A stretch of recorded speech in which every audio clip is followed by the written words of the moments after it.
Hang on. Facebook is being a little bit funny today. I think that's working. Yeah, so I do apologise if the broadcast goes off. Facebook's just been a little bit weird. It's not really been letting me work this very well. Yeah, there we go. I hope that's working. I think that's working. It's been a little bit weird. If you could just let me know if this is working and you can actually hear me properly. Because it's just gone on and off a couple of times, so I don't know if it's actually working. Hi, Ruby. Okay, yeah, no, I think that's working. Brilliant. So, in true Ruby style, she has asked me to begin my morning giving a little talk about dinosaurs. Oh, brilliant. Wicked. Everyone can hear. Okay, cool. Yeah, so, I'm gonna try and get the little creature out. He's being a little bit funny today, as always. Come here, buddy. Good boy. He's a little bit grumpy because it's cold this morning, but this is Fahrenheit. He's just spotted himself on the camera like, there we go. I'm going to be giving a little talk today about working with these guys force-free. A little laugh. Going to be watching himself in the camera. He's so silly. Is you, bud? I'm going to be taking questions throughout the next hour, so please ask me anything.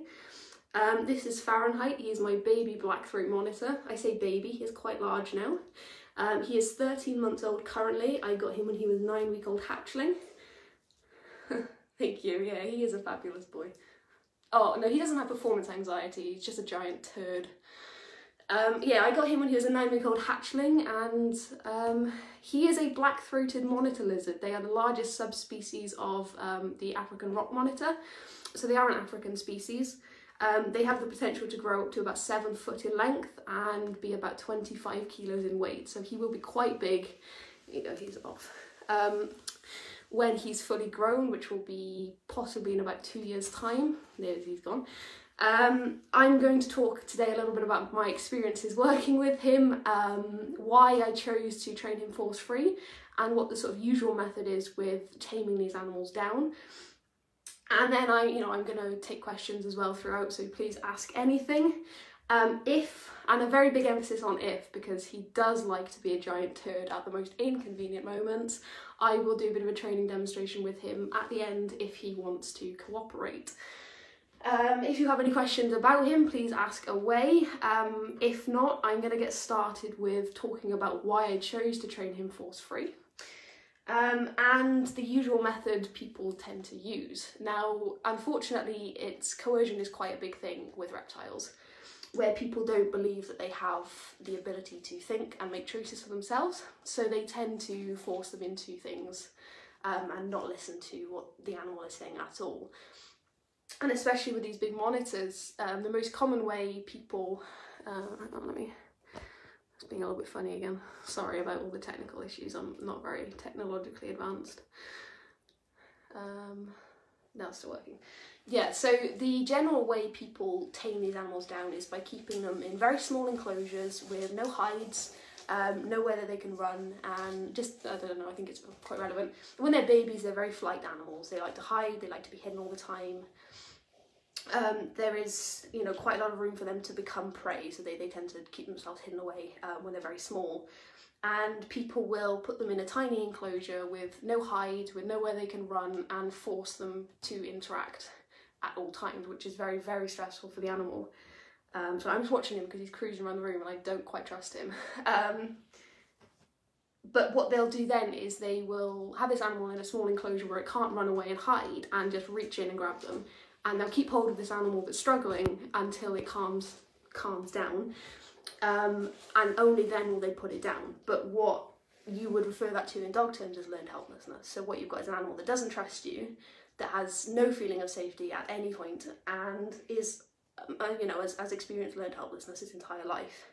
And they will call that tame. They'll call that a calm and tame animal. And I don't know, there was just something that really didn't sit with me right about doing that. So when I first got him, he was very scared. He was like this big. He was really, really small. And he hadn't had much interaction in his life. He came from a very good breeder, but no one had really done too much with him. So he was a nice clean slate. and he was put in a really big enclosure with plenty of places to hide. He had loads of enrichment in there, loads of things you can climb and hide in and explore. And I would just sit with him. I'd come in and sit in the room, and I wouldn't bother with him at all. I'd mess around with the other reptiles for a bit, and I'd just leave him to it. And very quickly he realised that there was nothing, there was no expectation on him. He could come out as he pleased, and he would just sit in the grass and watch me interacting with the other reptiles. And it really didn't take too long, to be fair. Within about a week, I was able to open up his viv door and put my hand in, and he wouldn't flinch, he wouldn't run away, he would just stay. He knew food was coming. They're very food motivated, he is especially. And yeah, sort of maybe within about 2 weeks, I was able to touch him with no issue. And I kind of thought, I don't understand why people don't do this more. I was quite new to monitors, he's my first monitor lizard, and every person I asked said, yeah, just leave them in a sterile environment with nothing in it, and eventually they will respect you.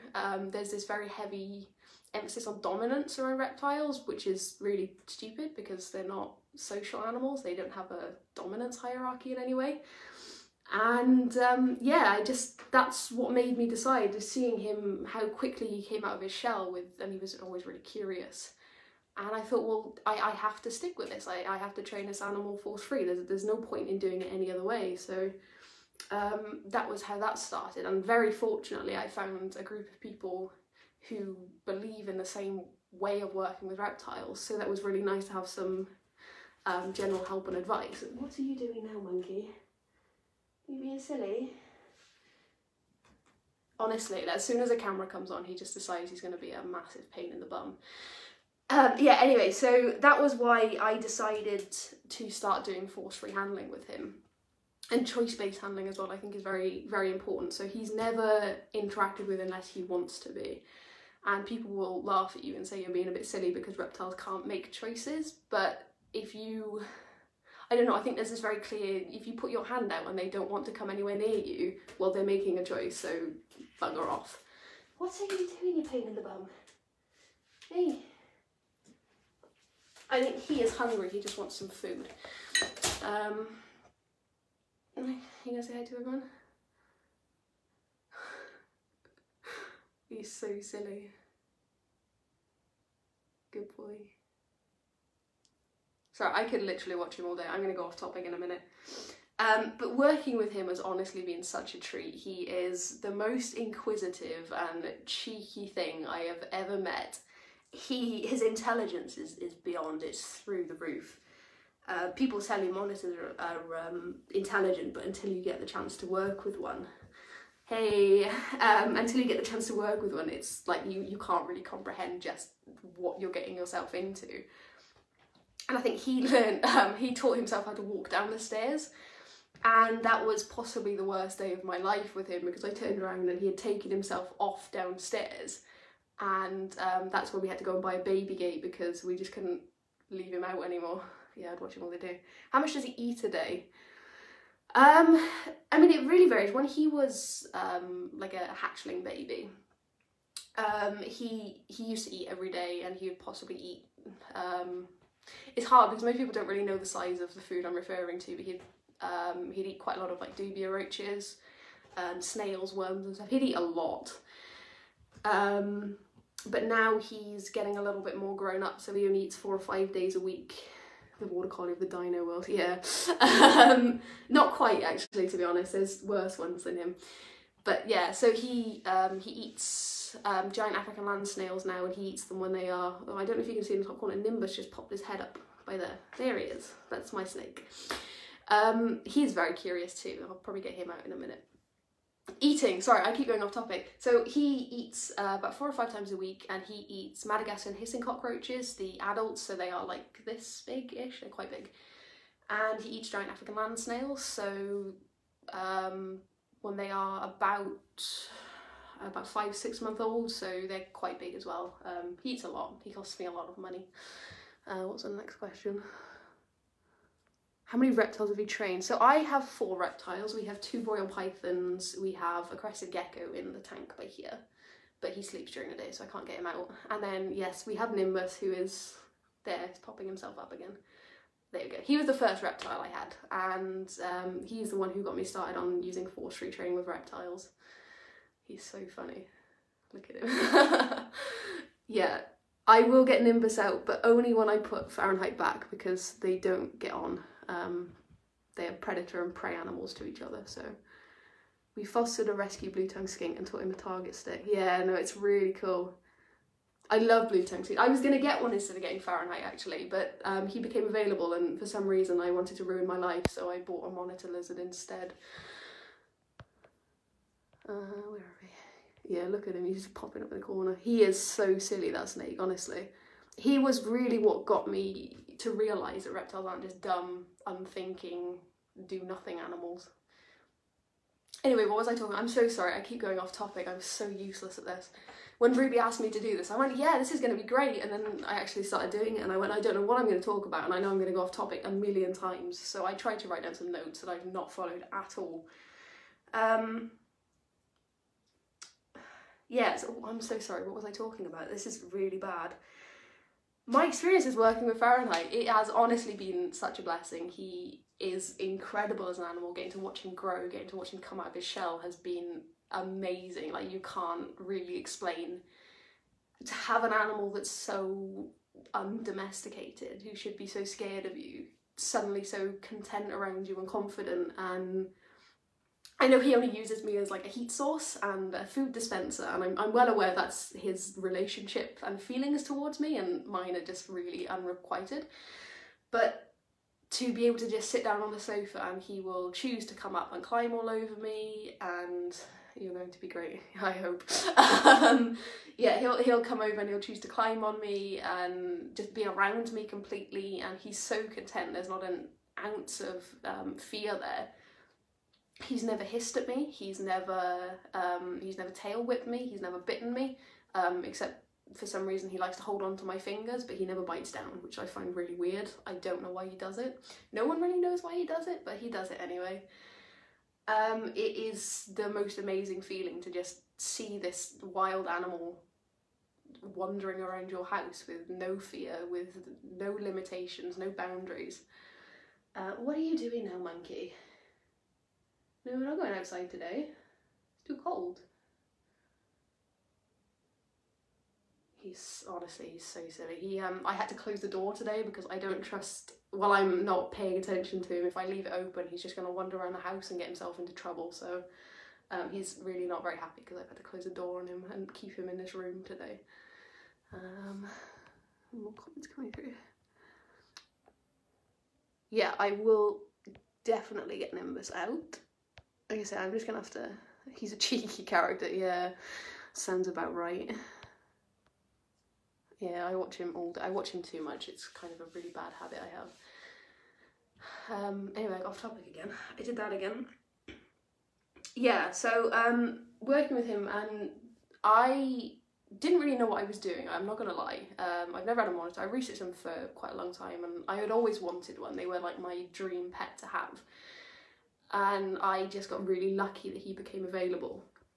And I got him in March last year, so just before lockdown, which was brilliant timing. He wasn't a lockdown pet, and I don't really believe in getting pets for no reason, but it was very fortunate timing with him. And I started him off, he was quite scared of my hand, he didn't want to walk on my hand, and I think the biggest lesson I've taken from working with Fahrenheit is to think outside the box a lot more. Now, obviously with dogs, they are a domesticated species, for the most part they want to be around us.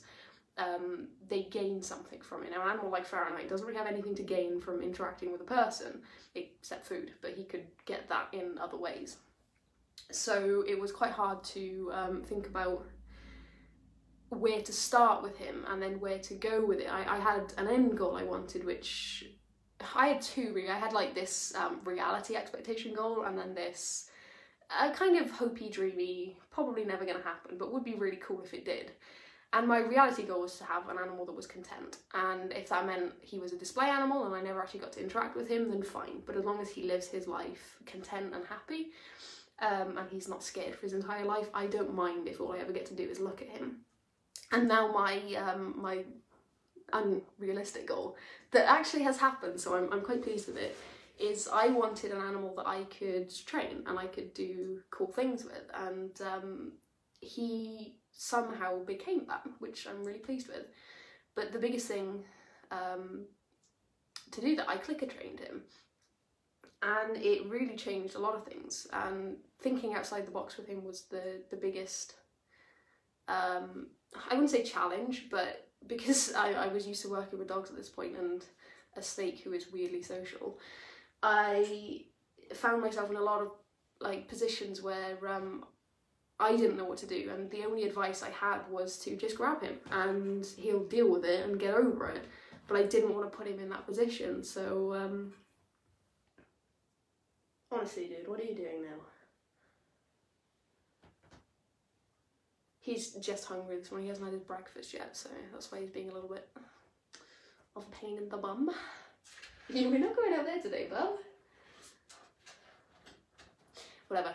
Yeah, so I'm so sorry. I keep going off topic. I'm so bad at this. Let's see him. Oh, come here, bub.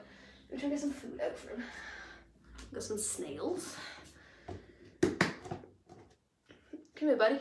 You want to come and show off? Maybe? I can close the blinds. The sun is thick. Come here, bud. If he decides to come over, I will show him off a bit more. I really don't know. I wish I knew what went through his head, because he's such a silly animal. I wish I could show off more of him on this live video. What you being silly for? Want some food? You want some food, Bob? No, whatever. He's a Nimbus is just popping his head. I love when he does that. There he is, ready? You're gonna go boop. He's gonna pop up and there he is. No, I'm so sorry, I went off topic again. I'm so bad at this. Right.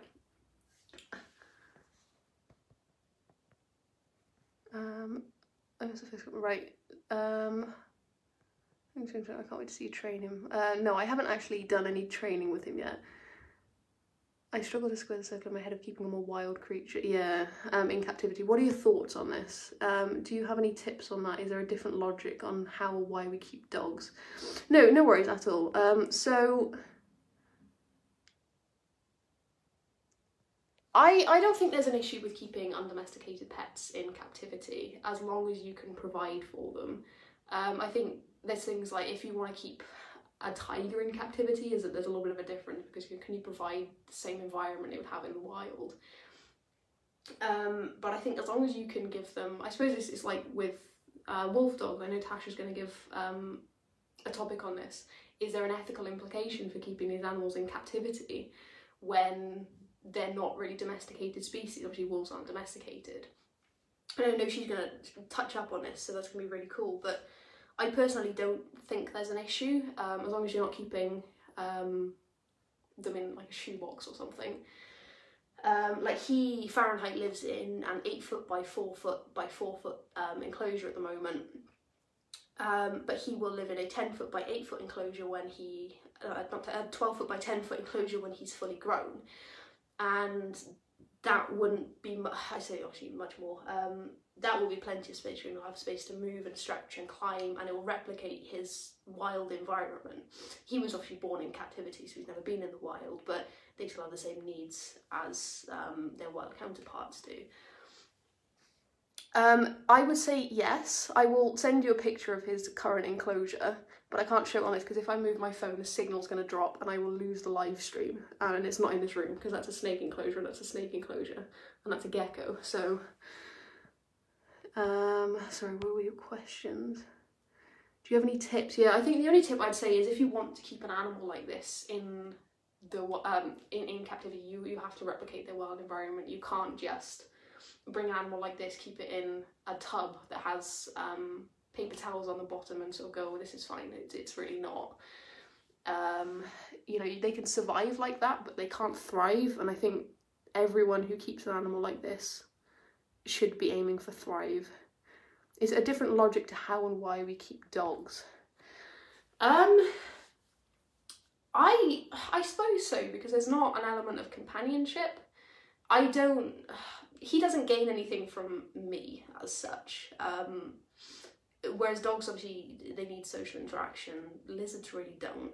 They can tolerate it, and he does. You know, I wouldn't interact with him if he didn't tolerate it. Like my gecko doesn't really enjoy it. I say enjoy is probably the wrong word. He gains nothing from it, so I don't really do anything with him. He's just an animal I look at quite a lot. Whereas Nimbus, again, who's popping his head up every now and again over here, as you can see, he enjoys coming out. He gains something from an interaction with me and the environment outside of his vivarium, so I do bring him out a lot. And likewise with Fahrenheit, he chooses to come out. He's never really forced, he's never made to come out, but if he chooses to, then he's welcome to. And he knows when he comes out, he has freedom to explore the house. He can go and hide somewhere, he can climb. His favourite activity is to climb the curtains for some reason. He likes to just sit up on the top of them.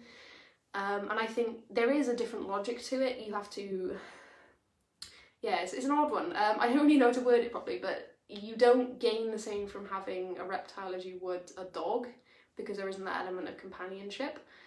There isn't that sort of domestication. You can do a lot with them. Fahrenheit is clicker trained. He's trained to walk to a target, to a mark. He can do stupid tricks like leg weaves and stuff, which I will show you if he chooses to. I keep saying this because there's a big emphasis on if he chooses to cooperate today. I will show you some of the tricks he does. And you can do a lot with them. But yeah, there is definitely a different... So I keep seeing I keep going off topic. Yeah, there's definitely a different logic to it. What I gain from my dogs is completely different to what I gain from having any of my reptiles. Did you have Fahrenheit's custom built? No, I just bought it as an 8x4. It's really big. I can lie in it and it's quite funny. Only because he's not going to live in it forever, so we didn't really want to, you know, there wasn't really much point in getting a custom built one.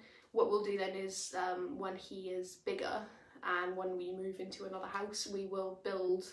We were going to do it next when we've got an old coal store in the back garden, and we were going to just convert it into an enclosure for him, but we're going to be moving in the not too distant future, so when we're in the next house we're just going to build a 10-foot by 12-foot enclosure for him out in the garden, put loads of, yeah, basically just build like a bit of Africa in our back garden for him.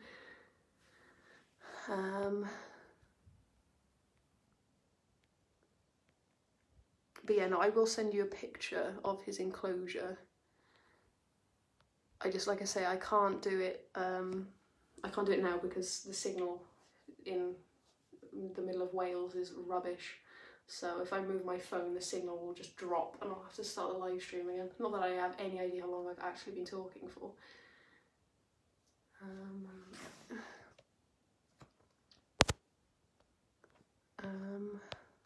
Sorry, I'm so bad with technology.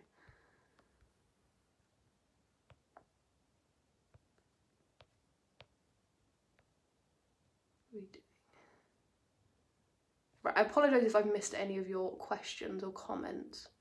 Just trying to scroll back through them and make sure. Oh wow, that's interesting. So I didn't know that. Wolf dogs are domestic and legally considered domestic. That's really interesting. So I did not know that. That's just my ignorance. Oh, cheers, Jodie. I don't know how long I blab on for sometimes.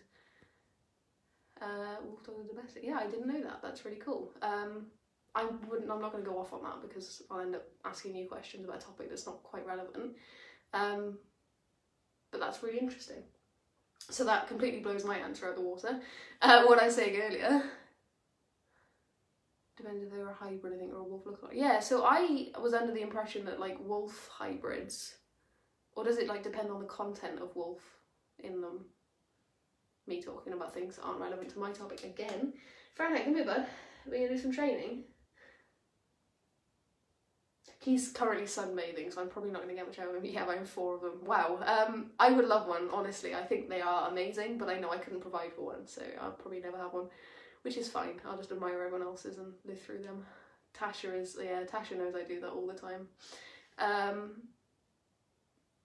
Off the topic of wolf dogs. Training lizards. Yeah, so, I'm so sorry, I keep I have no idea what I'm talking about before I was answering any more questions. If anyone has any more questions to try and keep me on a topic, that would be brilliant. Have a look, see what I was going to talk about. Yeah, so I think the only thing I really wanted to go over more is doing something with him, but I don't know if that's going to happen today. When you taught him to walk in a harness, did you clicker train him? Yes. I wanted to be able to take him outside, but I didn't like the idea of just leaving. I'm not helping. Yeah. With, my goodness, I'm so sorry to everyone watching this. This is such a mess. I clicker trained him to walk in a harness, yes, because he was clicker trained anyway, and it was the easiest way to get him to understand what I wanted. It was a new thing. I was having to put it over his head. I was having to put it over his body. That's actually quite a weird thing for a lizard who doesn't really like to be. It's not that he doesn't like to be restrained. Who has never been restrained. So I did clicker train him to walk in the harness. Well, to put the harness on. As soon as he had it on, he didn't really care anymore, and he just carried on going. But I also used the clicker when I took him outside for the first time as well, and walked around with snails in my treat pouch, which was quite disgusting. You're doing really well, thank you. I really cannot stay on a topic to save my life. Okay, so wolf dogs again. It depends on the female generation from the last wild wolf. So F3 and above is completely legal to keep as a domestic pet. That is really cool. That is so interesting. I'm going to look into that more when I get off this live stream. Yeah, I'm not helping myself by staying on any topic. That's really cool about wolf dogs. I did not know that.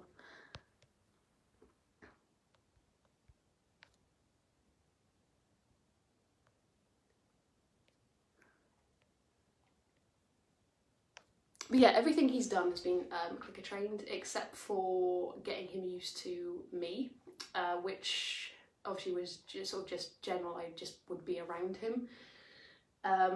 But I got him used to me by using a towel. Actually, he didn't like the feeling of walking on my hands, so rather than force him to do it, I used a towel and I taught him how to walk onto a towel. I say taught him. He kind of just did it and got fed every time he did.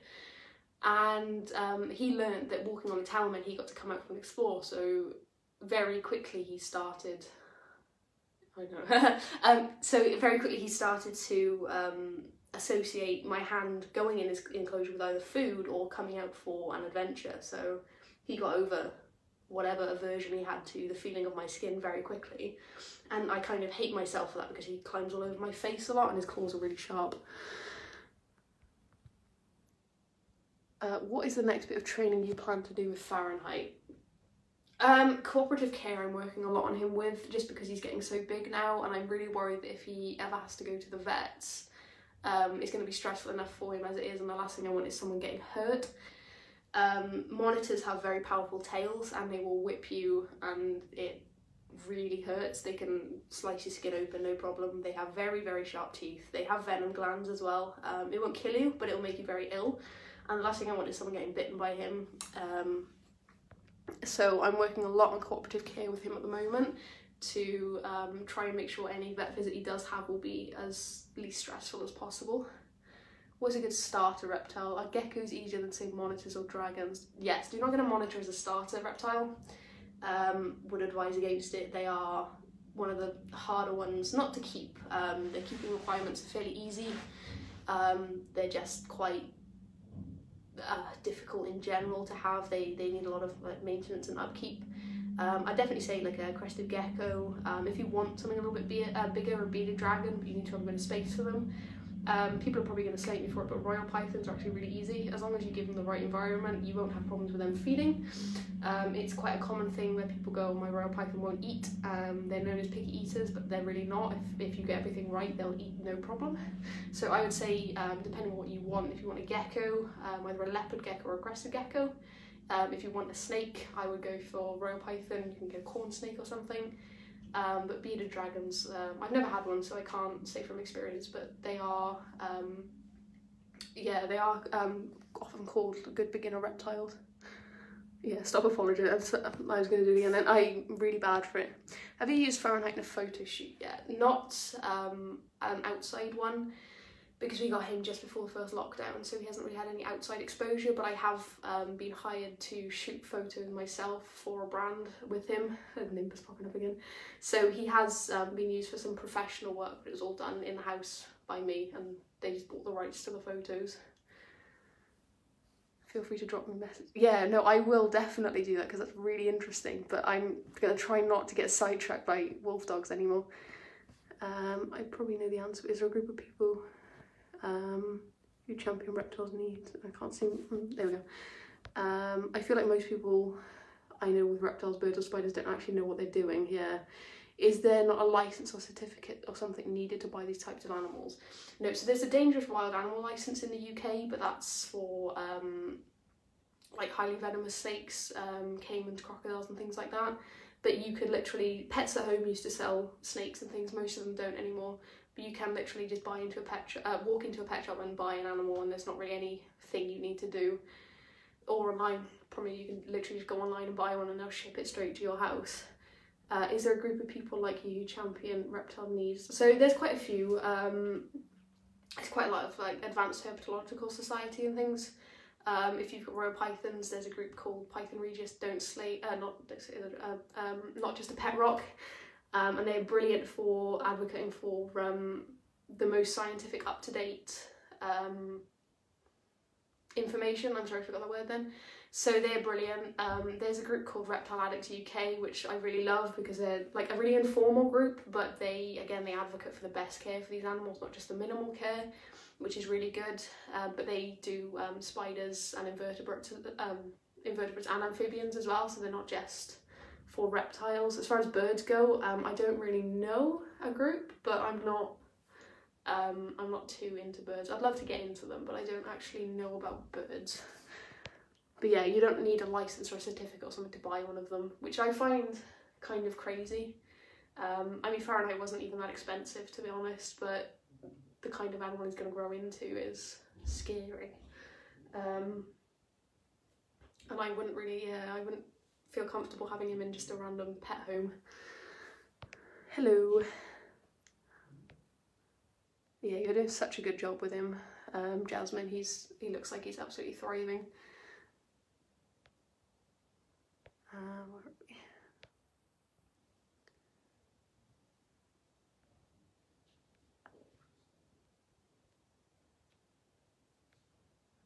Oh, thanks, Ruby. I'm trying my best.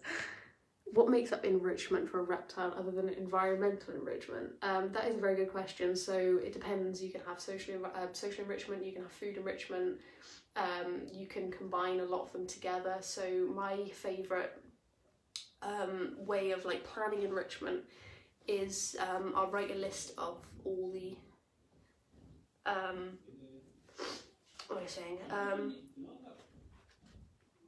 on, I just lost my topic there. So, sorry, I lost the word I'm looking for. Yeah, so I would say if you like list all the specific behaviours that that animal would typically display in the wild,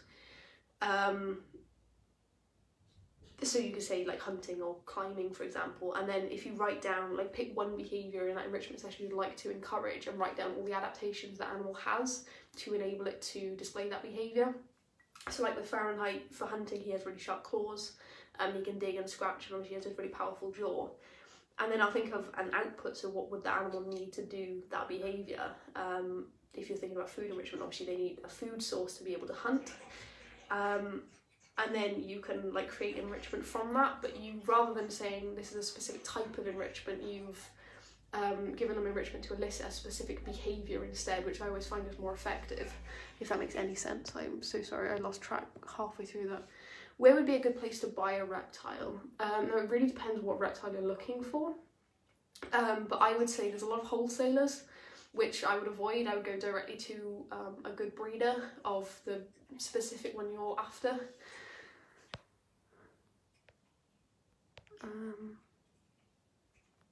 Yeah, what's your opinion on the live shipping of reptiles? I think there's a way to do it. I don't think they should just be popped in the post.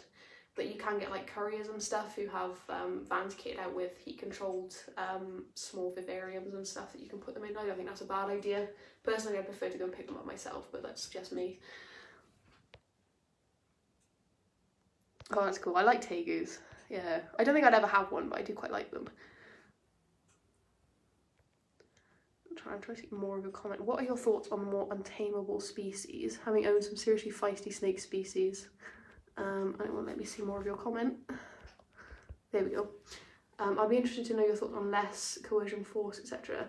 Now that's an interesting. Are we talking about like venomous snakes, or are we talking about just, I don't know, things like crocodile skinks and stuff aren't typically handleable? What would you say? Sorry, I should mention, the reason I ask is I actually made a point of owning them all. Oh, right, okay. Sorry, I'm trying to see more of a comment again. Oh, yeah, sorry, I should mention the reason I ask is actually made me question owning them all because I lost my passion a little because of it. Yeah, no, I completely understand that. Now, I think there's a lot of reptiles that will only ever be like display animals that you can only ever really look at. And I think that's just generally because of the nature they're flight animals, they'll always try and hide, but there are ways even to work with them where they stop being scared of you if you stop putting any expectations on them. It's like Bolt, my crested gecko, he's not really very handleable. I can do it, but it stresses me out a little bit, so I choose not to. But even then, if I open the door, he either knows it's to be misted down or to have food put in, and he won't run, he'll just stay clinging to the side of the glass like geckos do. But your question again, sorry, what are your thoughts on the more attainable species? Yeah, like I said, I really think it depends. Are we talking about like venomous, like highly venomous snakes, like should we or can we, or is it more flighty animals that can be owned? So I'm just going to close the blind. But yeah, it'll be an interesting topic to talk about. Enrichment, social food, environmental, etc. Yes. Oh, please, if you could find that book, that would be brilliant. Oh, I would love a retic. They are my dream snake. But yeah, it does depend on the species. My retic loves to swim, be out and climb, building a 6-foot tall enclosure with a pool. That sounds amazing. You'll have to show me that. I'm a proper geek for proper animal enclosures. How do you keep your live food? Although they're insects and ultimately going to be eaten, to provide any enrichment, housing, feeding choices like you do with your reptiles? Yes, a happy feeder is a healthy feeder. So all of my insects are kept in tubs that mimic their environment as well, their natural environment, and they get enrichment, they get a lot of food choices all the time. But yeah, they're all in massive, I think my cockroaches are in like a 6-foot long tub, which sounds a bit extreme, but I've never had one die on me, and they breed like mad, so they're obviously doing something right. Imagine one climbing out an envelope on the postman. Yeah, so that's kind of funny, but there are cases where they get lost in the postal system because the packages break, and you think, oh my goodness, could you imagine if you lose your animal somewhere in the postal system? Oh, so what species would you like to own? I would love, there are two that I really like. I would love a reticulated python, but I need space for one because they are very large, and my very large lizard takes up all my space at the moment. And I would love an Argus monitor. Now, they are like the Malinois of the lizard world. They are insane, so I probably will not get one because I respect that I have fingers and I don't want to lose them. But yeah, if I could and like space was no issue, I would definitely get one. What reptiles do you have? I like more unusual. What are you doing, Fahrenheit? He's being weird again.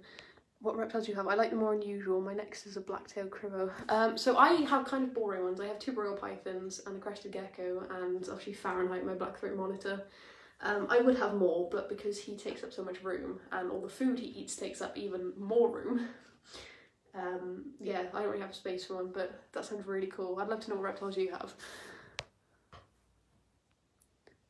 Right, what are your thoughts on live prey for predators as a form of enrichment? Live insects or mice, for example. Insects, I think, are okay. Personally, I wouldn't feed live mice, but I think you can replicate them being alive fairly easily. You just jiggle them about a bit. But I think the only other way to get insects into their diet without them being live is like canned and stuff, and I don't really trust where they've come from. I think as far as like food enrichment, if you're feeding live rodents, you can get the same value from enrichment doing it other ways with frozen thaws. So personally, I'm not a fan of feeding live whole prey like that, but I do feed live insects to Fahrenheit. Do you have any other unusual animals? Oh my god, you have a skunk, that's really cool. I would love to, but I just really don't have the space at the moment until we move into another house. I have a giant dog, I have a barbel. That's probably my most unusual, I wouldn't say animal, obviously he's a dog, but he's a fairly unusual breed. Skunks are cool. That must be really fun to live with. I've owned major skinks, racer type rats. I think it's a question of why should we own them when it's for our own benefit. They're not handleable necessarily. Are they enjoying life in an enclosure? No, I think that's it's a really good topic to bring up. I do think there are ethical implications of having animals like these, but I think it really depends on how you're keeping them, where you're keeping them, and you know what you're offering them. I don't know, I think it's a really broad question. Why should we own them when it is for our own benefit? That is a good question. That's quite a big topic. I would love to hear anyone's thoughts on that actually. Why should we own animals that aren't domesticated when it's for our own benefit and not for theirs? Are they enjoying life in an enclosure? Well, I think that really depends as well, because well, are you offering them everything that they would typically have in the wild? If they're not enjoying life that you're giving them, is it because of something you're doing? Not you, I know that's not like an attack on you or anything. Oh, I have a lot. We are currently transforming my garage into a reptile room. That sounds amazing. I would love to do that. We don't have a garage on this house, so hopefully in the next house we'll be able to... We were going to transform this room into a reptile room, but what's the alternative? Yeah, well, I suppose that's another question as well. I suppose, should we keep breeding them in captivity? Especially like the market of like royal pythons, for example, is really flooded. And I think there are like, should we keep breeding them? Especially when they're coming out with deformities and neurological issues. I don't know, that's a really like heavy topic, isn't it? Oh, I've got snails everywhere. But no, that's definitely interesting. I'd love to hear anyone's thoughts on that actually. May we please see Pad before you finish this talk? I would love to show you Pad, and I will post a video of him in the comments as soon as I go off this live. But because of where I live, my signal is very poor, and if I move my phone, the signal will drop. So I can't show you Pad on this live, unfortunately.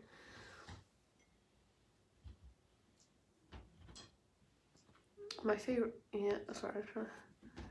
Yes, they're lovely. We bred Berber skinks. Oh, Berber skinks are nice. Very pretty. Would love to have more. Yes, they are. I was going to get a Berber skink. That was another one. We were looking at blue-tongued skinks and Berber skinks. But then I ended up with the giant doofus who's currently trying to destroy my house. Our attic was previously filled with reptiles. That sounds amazing. I think any animal that is kept for our own personal reasons, you just can't specify. That is very true actually, yeah. I mean, why do we keep dogs? Even if it's just for companionship, is it a selfish reason? I don't think so. Like, I don't really personally see if you can provide everything you need for them. I don't really see an issue with it, but... so yeah, so is the market of dogs or cats. So yeah, they are flooded. I don't know, we're kind of getting into like very heavy topics here, and I'm hoping someone's going to cover them over this weekend that isn't me, because I can't string a sentence together properly.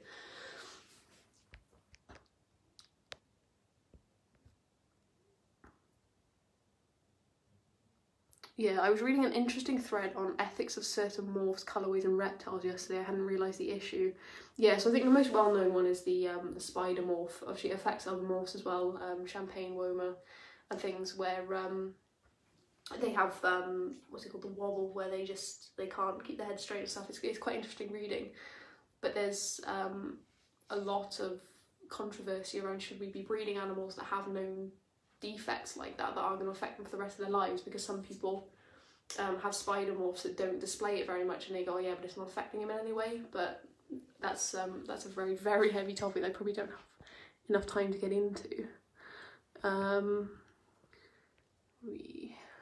But yeah, no, it is really interesting, the ethical implications of breeding reptiles. Is there a reason you chose a male monitor rather than a female? I just prefer to have male animals. I find I get on with them better. I'm a bit stubborn and pig-headed, so I didn't really get on with having female animals who are quite similar. I'm not going to lie to anyone there. But the biggest reason I chose him is because he was the last one left. And he was unsexed when I got him, so I didn't actually know what he was. I just called him a boy because, yeah, it was just kind of natural for me to do that. Most of my animals are male. I would choose a male definitely over a female if I could though. Undomesticated animals is an interesting topic. To study them and learn more about them is a big probe. Obviously they are bred in captivity and often kept in poor enclosures like you said. I think Ruby is right. What's the alternative? A huge focus has to be on education on how to keep them properly, not a problem you can tackle today, unfortunately. No. So I personally don't see an ethical implication to having these animals. Like I say, as long as you can provide for them. But yeah, so many people, because reptiles especially are so cheap, you could literally go out and buy a savannah monitor for like £40 and they need a lot of looking after. They're one of the hardest species to keep. But people don't see that because it's such a cheap animal to buy, and then they just end up dying before they're the age of 2. Yes, scaleless snakes, let's not get started on that. Is he sexed now? Yes, he is. He's definitely male, thankfully. And he likes to show it as well, very often. He's definitely male. Red flags for bad sources. A lot of breeding. I suppose it's kind of very similar to a puppy farm in dogs. Reptile breeding and puppy farming. Like a lot of people will breed royal pythons and sort of other snakes and stuff in little Tupperware boxes and trays and stuff, and that's like, I don't really agree with it. Nimbus was from a breeder that kept all their breeding snakes in vivs, which I really liked, which was why I went them as an ethical breeder. Don't get me started on, oh yes, let's not have a thermostat on a reptile's enclosure. Please always put a thermostat on a reptile enclosure. And heat mats aren't great, let's not keep doing that. I feel like people don't understand reptiles. As long as you provide the enrichment and correct environment, yes. So I think as long as you can provide for them, and obviously a lot of reptiles need a lot more space than was previously thought. So, you know, your royal python does need a 4-foot viv. Ideally, they can't just live in a tray, and he's going to need a lot of space as well. But yeah, as long as you can provide for them the correct environment, I don't really see an issue with keeping them. And enrichment is so important for reptiles, but it's so underlooked. Right, you're going to come over and say to everyone? Because we're going to have to go soon. Good boy, come on then. Clever boy.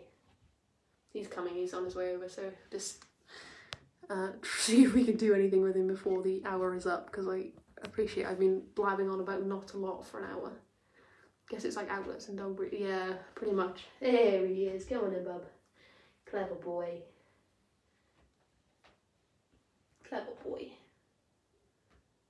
He's coming slowly.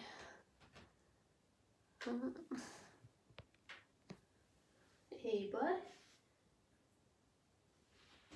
There we go, he's coming up. There he is. Oh, there's Nimbus going. I'm going to get him out quickly as well, actually. You're going to say bye to everyone before we go? Radic is by far the most intelligent reptile. Yes. So I would, but I don't really feel I have enough experience with snakes to get a retic yet, so I would not get one, but I would love to see yours if you wouldn't mind showing him. I'm really interested in retics, they're amazing. Oh, and he's found the food, so he's probably going to go off and eat that. Sweet. Oh, well, thank you for saying so. I do appreciate it. I really tried. Went off on a million topics. There we go. Fahrenheit's found the food. I don't know if anyone wants to have him, watch him eat. He's quite interesting. Come here, bub. Want some food? See if he says something.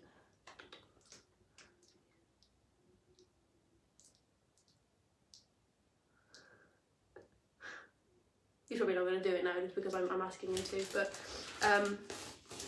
no, there we go. He's not really cooperating today, he's been off on one.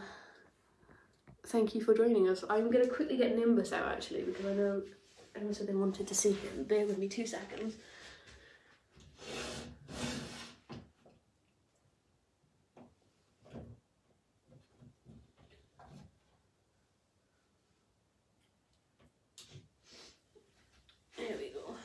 This is Nimbus.